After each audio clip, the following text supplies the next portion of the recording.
Hey! Yeah! So we're back, everybody. We're back with our series on lights, camera, action.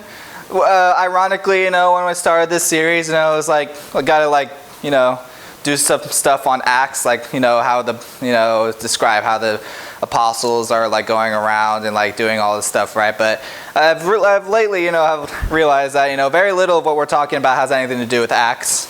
But, we'll just keep the title, so, just bear that in mind. But real quick before we start, we got a few announcements for you and the guys at home. Is that, winter camp is coming up. There are some forms over here. If you're interested, you could take the forms home, have your parents fill it out. And for the church name, I believe, you could just put Oak Park Christian Center because, having two different churches going, you're joining our church. So, just put Oak Park Christian Center. And besides, the liability waiver is from Oak Park Christian Center. So, just put Oak Park Christian Center, whatever. And on Fridays, Scott is doing hikes at Brioni's for the next 3 weeks with dogs. If you got a dog, bring a dog. None of you have dogs unless you want to bring Bella, Richard. But and we're going to be hiking with Sam the horse. A horse is going to join us. And it's from 3:30 to 5. Before. So you actually hike with the horse, the horse is next to you? Yeah. And it. What? Yeah, you can ride it. Oh, okay. Yeah, I've ridden it. Yeah, it's pretty cool. Horse? Now is your time to do it. Yeah, although my dog wants to kill that horse. What? Arkansas? No, it comes from Brioni's. Oh, what's that? It's the place we're hiking. It's Martinez. So anyways, if you want, you can come. It's technically not a church. This church's activity is their church's activity, but since it's not really in our church's schedule, you can come and join us if you want. Just throwing that out there. And and we're 2 weeks from wrapping up our series on lights, camera, action. Next week is going to be horror, which is what you guys wanted to know about. Like horror movies, like vampires, zombies, werewolves, and stuff. Yeah, I got a lot on vampires. Don't worry. But is there any other announcements you think we should announce, Richard? I do have a list of announcements. All right, I'll repeat them because I got the mic. Unless you want a mic too. February 22nd is Ash Wednesday. Have we made decisions? Oh yeah, so February 22nd is Ash Wednesday. Sorry, I gotta repeat that for the camera. But February 22nd is Ash Wednesday, and if you guys want, we can discuss this, and we can come to church on Wednesday and do Ash Wednesday. 7:30 service. 7:30. I see the problem with our schedule with that. Yeah, but so it's like we may or may not do it. Probably we won't now thinking of it, but April 9th, we are attending service in the big church. Yeah, April 9th. Come up with a presentation. So. Oh yeah, for Easter, yeah, we got to come up with a presentation. So after service, if you guys want, we could talk about that. It's like what you guys want to do this time. Last time was pretty great, but let's evolve. Let's evolve our performances and make it like musical spectacular or whatever, right? Like any other important things that we should know? I'll give you 5 seconds. Got a limited time here. Unity Camp, that's happening from July 31st to August. Yeah. A long way off, we got Unity Camp, Unity Retreat for the Korean youths around the general area, and from July what? 31st to August 3rd. July 31st to August 3rd, so 4 days. Yeah. So it's down the line, but just let you know. So anyways, like I said, we are continuing our series on lights, camera, action, and today we are going to be studying the drama in the Bible, where we are studying dramas in the Bible, genres. I mean, not dramas, but drama, yeah. But we are studying genres that are in the Bible, modern pop culture genres like action, adventure, or what else did we do? We had action, then we had fantasy and sci-fi, all that stuff. It's like stuff that you wouldn't think would be in the Bible, but we are examining the Bible in that sort of lens. And since last time we kind of almost ran a little overboard, I try shortening this sermon to be around 20 minutes or so. So we'll have plenty of time for the camera. and all that kind of stuff. But today we are going to be talking about the drum roll. Yeah. We're going to be talking about Bible mystery. And so, there's a lot of mystery in the Bible. But, just so you guys, but anyway, so there's a lot of mystery in the Bible. And we are going to be solving a mystery today. I would have brought my Sherlock Holmes hat, but I forgot. But today we are going to be actively solving a mystery. Now, one of the things about the Bible is that the theme that we're going to be seeing here is that a lot of the good things that happen, like with God making good things, there's not a lot of mystery in that, right?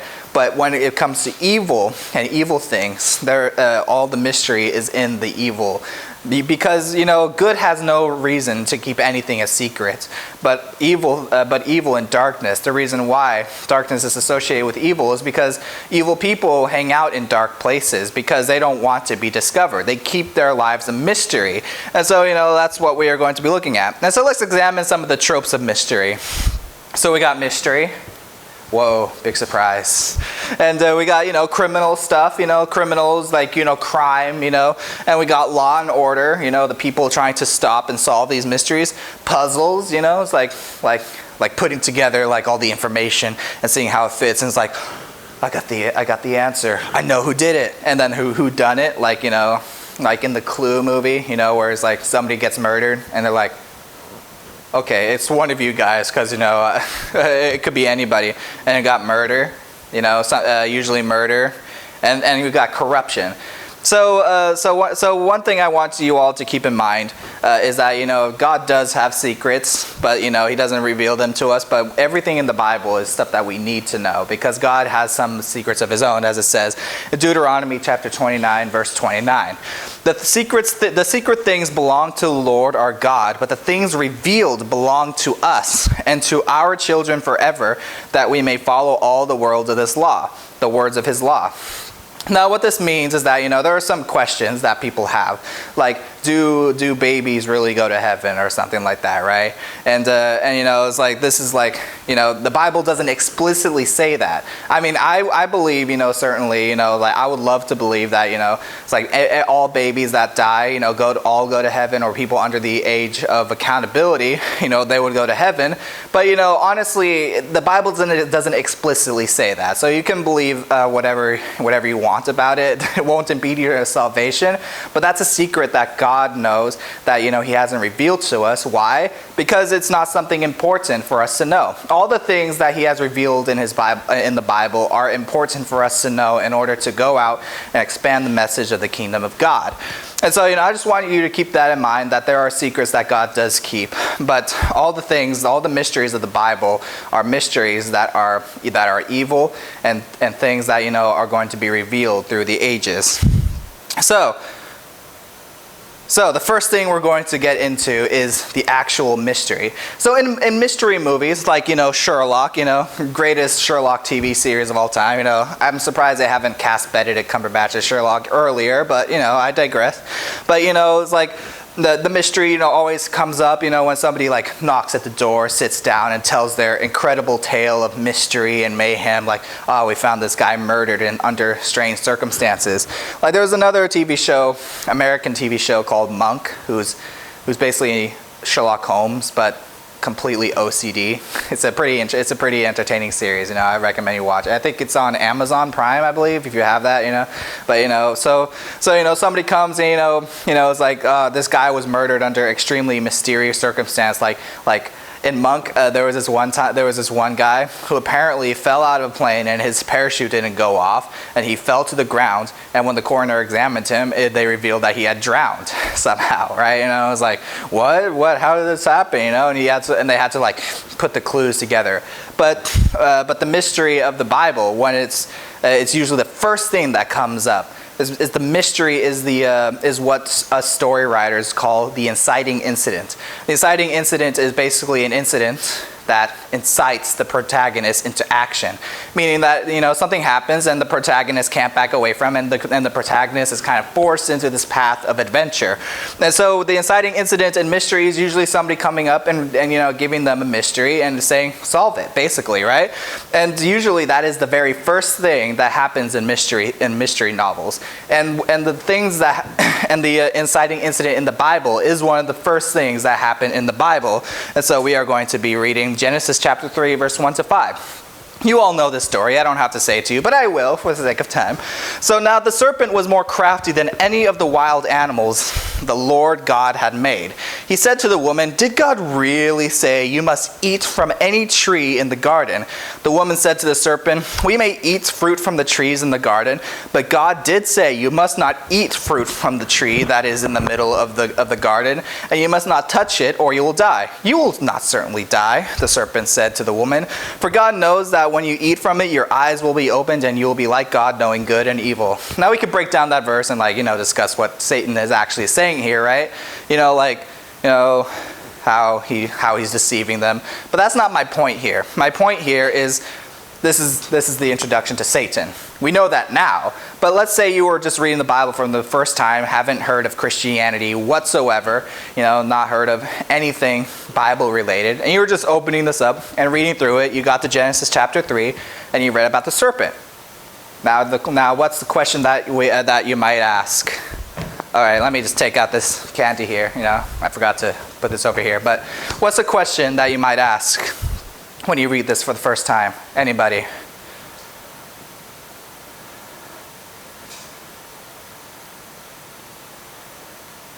Yes, Daniel. What's a serpent? What's a serpent? Yeah, what's a serpent? Well, you're close, but no. I'm pretty sure you would know what a serpent is without the Bible's help. Is it a frog?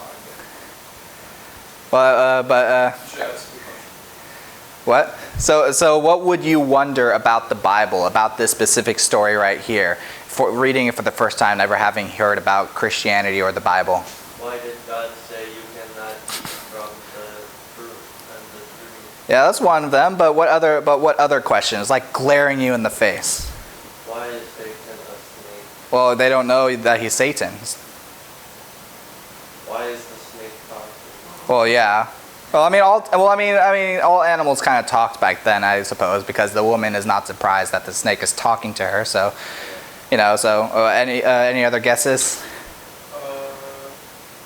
Why did she want to eat the fruits of that? No. Well, yeah. Well, yeah, that's a good question too. But there's. Why is the snake lying, saying that? Well, that's also another one. I'm just looking for one specific question. 5, 4, 3, 2. Something about God. What?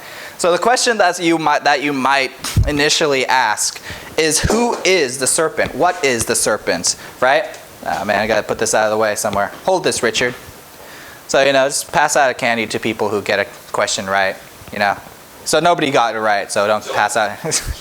So anyways, so who is the serpent? What is the serpent? What are his motivations? Like you said, why is this serpent in rebellion against God? All we know from this right here, without any context or anything, is that there was this random snake in a tree, and it's like, "Hey, lady, did God?" And starts to doubt God and starts to question God's authority, and tempts the lady into eating a fruit that she knew that she shouldn't eat. Why? This is completely random. God made everything perfect, the heavens and the earth, everything was perfect, no sin, no shame, no anything. And yet this one creature in the middle of the garden is like, "Nah, I'm not going to follow God. That's dumb. I'm going to trick these humans into eating the fruit." And so, before this, we had absolutely no context clues or anything as to regard to of who the serpent, this serpent is. But the fact that the woman is talking to him, it's like we can pick apart some of the clues to see, the fact that the woman is talking to him. Like I said, animals probably could have talked, but probably not. If animals didn't talk, then this serpent is talking to this woman, and the woman is not surprised or anything, right? And she's just like, "Oh, hey serpent, yeah, so God just told us, not to eat of this tree, right? So, but keep in mind that the Garden of Eden is a place where earth and heaven intersect. It's like that part in the middle right here, right? Where earth and heaven intersect to create this beautiful, luscious green garden. And so it wouldn't be too far-fetched to think that, there were heavenly beings in the Garden of Eden that regularly came through there. And so a serpent might be one of those heavenly beings, right? So there's a clue right there. We found a clue. It's like plays Blue's Clue music. It's like we got a clue. Anyways, so oh yeah, so there was this other slide that kind of like revealed it. Who is the serpent, right? Then the Lord God said to the woman, "What is this you have done?" The woman said, "The serpent deceived me, and I ate." Now the reason I have this picture up is because in these stories, it's like you're investigating the crime and you got all these questions and clues but no answers. You're just walking down the street, hands in pockets, like wondering these things, these thoughts going through your head, like running through the clues in your mind. It's like, who is this guy? I don't know. It's like, am I strong enough to solve this case? Is this all like a big joke or something? It's like monologuing to himself and all that kind of stuff. But who is the serpent? And so as we go through the Bible, wondering this very question, who is a serpent and how has this serpent deceived all of mankind? And so, as we're trying to solve this case, like in a detective in a crime thriller, a noir film, or any mystery kind of film, as they're trying to solve this one case, like, usually a murder happens, right? And so the murder was, the serpent killed Adam and Eve. He killed all humanity by tempting them to eat the garden, to eat of the but to eat of the fruit of the tree. And so he killed all of humanity. And so this is a murder case. And as they're trying to solve this murder case, what usually happens is they're taking down a path of that reveals way more than just a murder. It's like at first, the detective is solving a simple murder, but as they follow the clues, they find that murder leads to much bigger things than just some dead guy on a street or something like that, and that leads to corruption. Dun dun. I just recently found out that Law and Order had another series with this guy over here called Organized Crime. This guy was in the Special Victims Unit and everything, but they kind of like separated him out to like his own show called Organized Crime, which is cool, right? It's like I haven't watched it. I want to though, but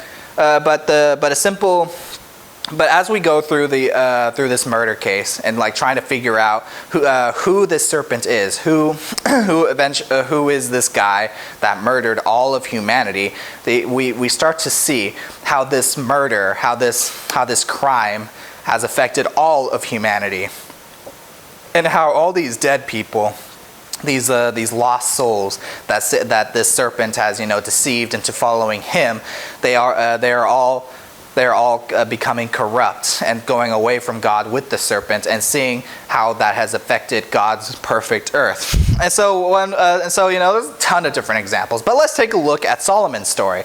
Now Solomon, as you know, is David's son, right? David was a guy who was after God's own heart, but he sinned at one point, but he begged for forgiveness, so he's all good, right? And then at some point, he had a couple of sons, Solomon, and then there was Absalom and other stuff. And then some family drama happened, and then Absalom wanted to hunt down David and kill him, and David was on the run from Absalom until Absalom got his hair caught in a branch and it killed him, which is a weird way to go, but I guess back then they didn't comb their hair very much.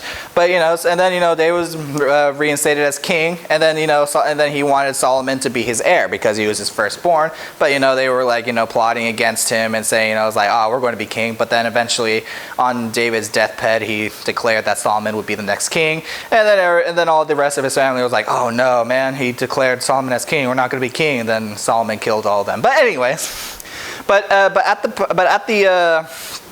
the beginning of Solomon's reign, I'm sure you guys know, it's like, Solomon built a temple, and then in a dream, God asked Solomon what he wanted. He asked him a simple question of what he wanted, anything. He would like, give him wealth, give him power, dominion. But Solomon asked for one thing. Can you guess what it is? Wisdom. Yeah, give him a treat. I thought it was the teeth.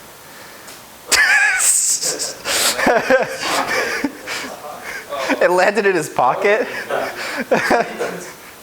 No, it's right there next to the thing. It's on the couch for you. No, Yeah. that was mine. Oh, that's yours? It landed in the It actually landed in his pocket. Yeah. Moving on. Well, anyways, so he asked for wisdom, right? And so, God was like, wow, that's cool. Yeah, you didn't ask for any money or anything, but I'll give that to you anyways, because, being wise, it kind of leads to, being rich, right? Because you're wise with your money and you get a lot of money anyways. But then he makes but before all that, he makes an example of his wisdom. So let's read 1 Kings chapter 3, verses 16 to 28. So now 2 prostitutes came to the king and stood before him. One of them said, "Pardon me, my lord." It's like, bow, So pardon me, my lord. This woman and I live in the same house, and I had a baby while she was there with me. The 3rd day after my child was born, this woman also had a baby. We were alone. There was no one in the house but the 2 of us. During the night, this woman's son died because she lay on him, which is why doctors don't recommend you sleep with your baby, by the way. Always leave them in a separate crib. Yeah, just so you know, in case you become parents one day. Don't sleep with your baby, and don't have your wife sleep with your baby. Anyways, so she got up in the middle of the night and took my son from my side while I, your servant, was asleep. She put him by her breast and put her dead son by my breast. The next morning I got up to nurse my son, and he was dead.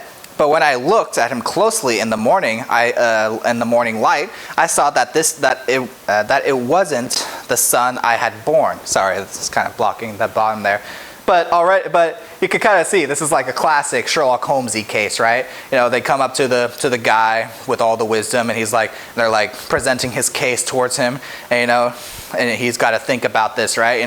This guy Solomon was like the original Sherlock Holmes. He really was. He was like the wisest, smartest guy who can solve a case in court and stuff like that, right? And this guy was a really great stand-up guy, and he helped out a lot of people. Let's continue. The other woman said, "No, the living one is my son. The dead one is yours." But the first one insisted, "No, the dead one is yours, and the living one is mine." So they argued before the king. That must have been awkward. He's just sitting on his throne, just listening to them, and they start arguing. He's just like, okay. So the king said, "This one says my son. This one says my son is alive and your son is dead, while the other one says, no, your son is dead and mine is alive." Or mine's alive, yeah. Then the king said, "Bring me a sword." So they brought a sword to the king. He then gave an order, "Cut the living child in two and give half to one and half to the other." The woman whose son was alive was deeply moved out of love for her son and said to the king, "Please, Lord my king, give her the living baby. Don't kill him." But the other said, Neither I nor you shall have him. Cut him in two." Then the king gave his ruling. "Give the living baby to the first woman. Do not kill him. She is the mother." When all Israel heard the verdict the king had given, they held the king in awe because they saw that he had wisdom from God to administer justice.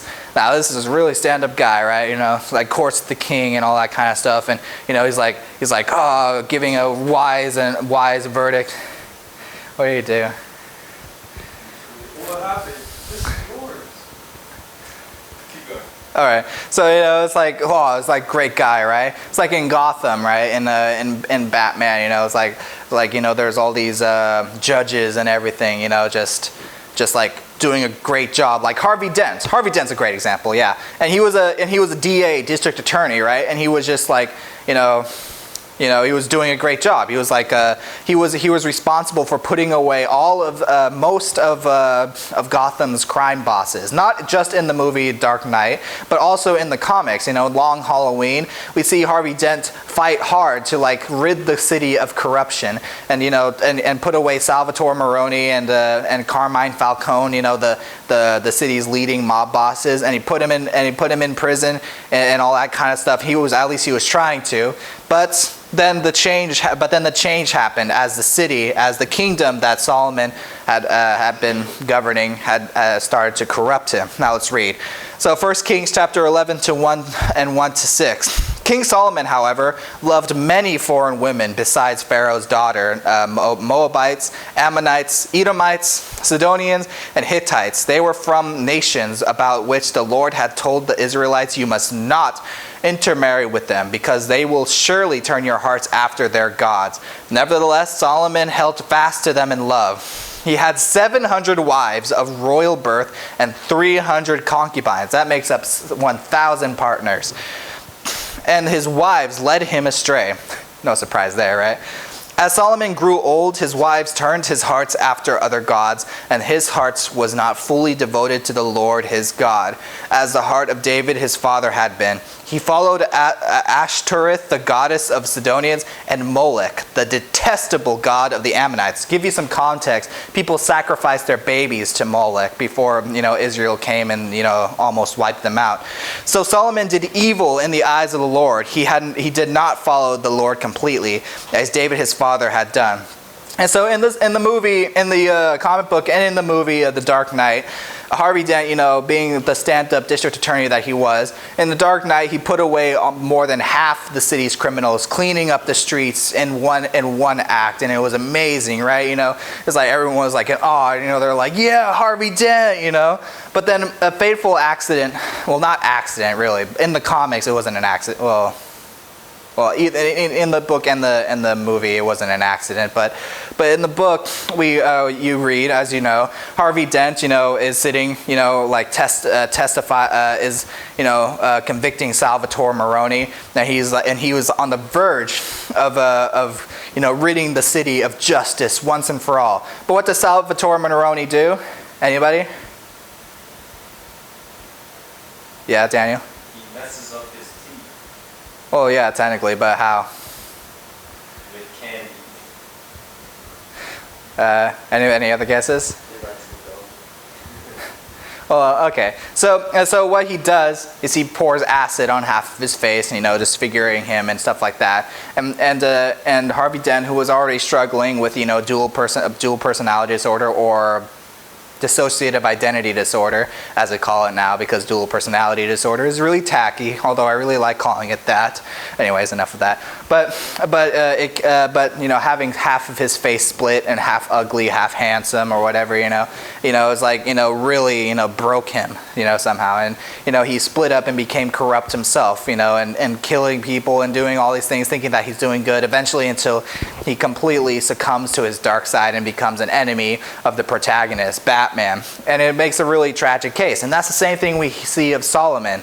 The devil, the snake, the serpent, corrupts this good-natured man by throwing the equivalent of acid, the lust, the temptations, and everything, lust and desires and everything onto his lap, onto his feet. Here are all these women, and here are all the gods that they worship. Now worship me.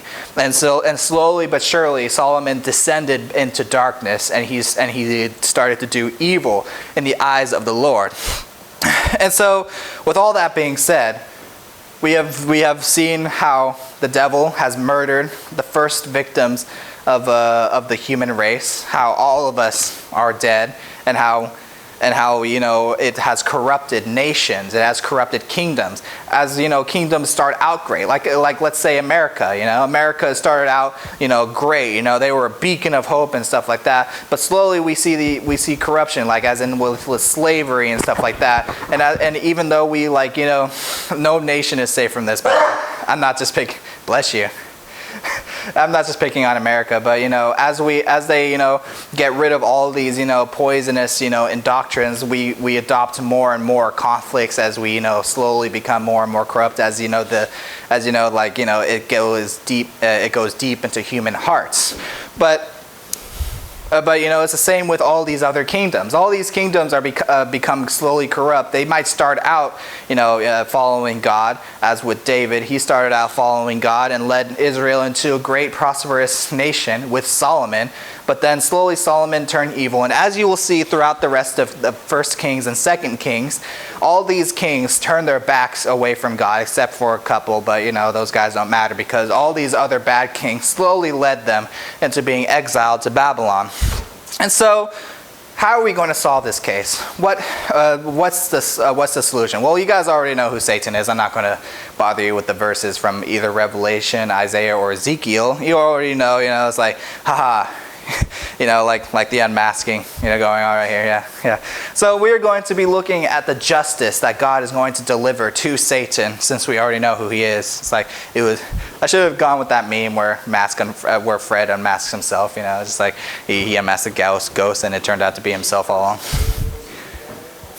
So anyways, so last verse of the day. So in 1 Peter verse 3 to 18 to 12. For Christ also suffered once for sins, the righteous for the unrighteous,